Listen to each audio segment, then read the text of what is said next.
Mumbai Naka, Dwarka, Kathegalli, general Vaidyanagar, Bhabanagar, Pakhal road, Sahyadri hospital, ISKCON मंदिर अशा विविध भागाने जोडलेल्या प्रभाग 15 मधून भारतीय जनता पक्षाचे अधिकृत उमेदवार मिलिंद मधुकर भालेराव, अर्चना चंद्रकांत थोरात आणि सचिन मराठे या तीनही उमेदवारांनी प्रचारात आघाडी घेतली असून सर्व स्तरातून त्यांना जनतेचा वाढता पाठिंबा मिळत आहे।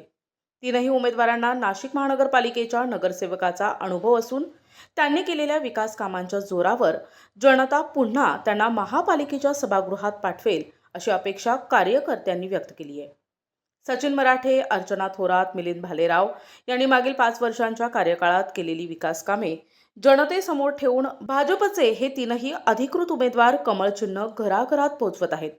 दरम्यान सर्व स्तरातून या तीनही उमेदवारांनी होम टू होम प्रचार करत प्रत्यक्ष भेटीगाठींवर भर दिल्याने या तीनही उमेदवारांना स्वीकारतील असे चित्र प्रभागात पाहायला मिळत आहे। वातावरण अतिशय चांगलं आहे। 9 वर्षानंतर निवडणूक होते आणि लोकांचा भारतीय जनता पार्टीच्या तिन्ही उमेदवारांसाठी अगदी उत्स्फूर्त प्रतिसाद आहे। आम्ही जेव्हा घर टू घर फिरतोय तेव्हा लोक उत्स्फूर्तपणे बाहेर येऊन आमचं स्वागत करताय। भारतीय जनता पार्टीच्या अ गटातून, प्रभाग 15च्या अ गटातून मी मिलिंद भालेराव, ब गटातून अर्चनाताई थोरात आणि क गटातून सचिन भाऊ मराठे असे 3 उमेदवार भारतीय जनता पार्टीकडून अधिकृत झालेले आहे। आणि मागील 9 वर्षे आम्ही लोकांच्या संपर्कात होतो। जनतेची जी कामं होती ती पूर्ण करण्याचा प्रयत्न करण्यात आलेला आहे आमच्याकडून। समजा प्रभागात पाण्याच्या अडचणी होत्या, त्या संदर्भात एक पाण्याची टाकी आपण बांधलेली आहे बखाल रोड येथे।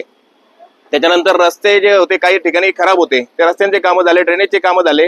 द्वारका परिसरात 2017 पासून पाण्याची बिलकुल अडचण नाहीये, 2 वेळेस व्यवस्थित पाणी येतं। आमचा परिसर हा पाण्याच्या बाबतीत एकदम म्हणजे त्याच्यात अडचणच नाही कुठे।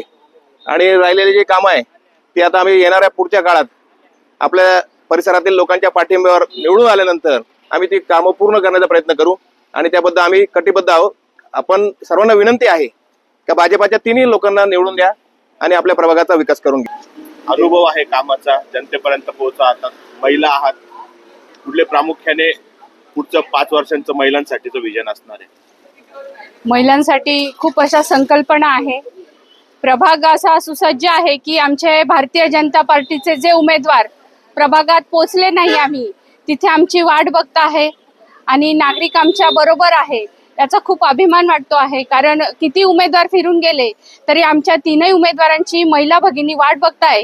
थोरातताई आल्या नाही, थोरातताईंचा पॅनल कोणता आहे तो अजून आमच्यापर्यंत आला नाही, याचा खूप अभिमान वाटतो। कारण असं 10 वर्ष काम करून ठेवलेलं आणि पुन्हा आम्ही ह्या तीनही उमेदवारांना चांगल्या मताधिक्याने निवडून येण्यासाठी आमच्या तिघही उमेदवारांचा नक्की प्रयत्न राहील। गेल्या 10 वर्ष पहिले कामाचा अनुभव होताच, अनेक समस्या दूर केलेला हा प्रभाग आहे।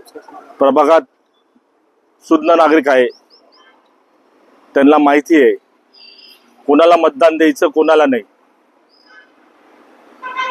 देशात पंतप्रधान नरेंद्र मोदींना विश्वास ठेवून, राज्यात देवेंद्रजी फडणवीस साहेबांना विश्वास ठेवून आणि इथल्या पालकमंत्री असलेले आमचे गिरीश भाऊ महाजन, आमचे आमदार देवानीताई फडणवीस आहे, त्या सर्वांचा विश्वास घेऊन आम्हाला लोकांच्या पुढे जायचं आहे। यांनी सर्वांनी लोकांनी आमच्यावर भरपूर हा प्रेमाचा, आनंदाचा हा वर्षाव टाकलेला आहे। त्यामुळे आम्हाला आमचं सक्षम पॅनल आहे आणि त्याबरोबर बीजेपीची साथ असताना, लोकांना विश्वास असताना ह्या वार्डात माझ्या तरी वाटतं हे नाशिक शहरातलं पहिलं पॅनल राहील की भरपूर मताने निवडून येईल।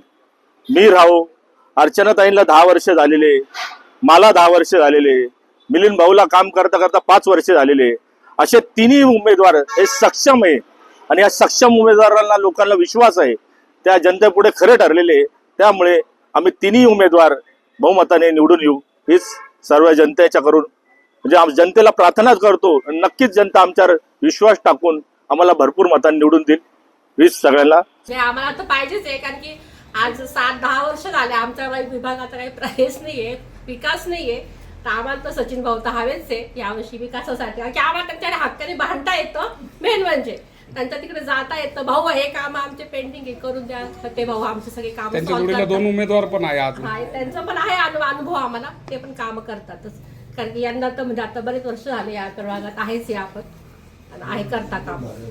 आणि हे पण मागच्या वेळेस आलेच होते निवडून, तर त्याच्यामुळे यांनी पण मध्ये करता काम. आता मागे झाडाचं एक मी त्यांच्याच ऑफिसमध्ये जाऊन सांगितलं होतं की हे आमचं एक झाड पडण्यासारखंच झालं होतं, तर त्यांच्या लोकांनी येऊन ते झाड आमचं क्लिअर करून दिलं, कटिंग वगैरे करून व्यवस्थित, म्हणजे तिथं ते आमचं म्हणजे एक सॉल्व्ह केला प्रॉब्लेम.